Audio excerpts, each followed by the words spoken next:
Ер адамдар отырып, әңгіме айтып деген нәрсені олар түсінбейді. Міне уақыт құртып, өсек айт деп ше. Оларға қозғалыс керек. Почему таксисты разговорчивые мужчины? Таксисттер не үшін разговорчивый мужчины? Потому что олар әңгіме айтады айдау барысында. В действии, понимаете? Олар істеп жүріп бірдеңе қылады да. Жүріп сөйтеді. Егер таксист отырып қалса, бітті, ол телефонға кетті. Аузына сөз алмайсың. Таксистің ең күшті әңгіме айтатын кезі, когда он за рулем.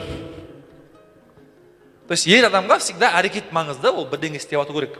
И поэтому психологияда айтады, если хочешь заполучить чего-то от мужчины, сначала кое-что нужно вместе сделать ночью в постели.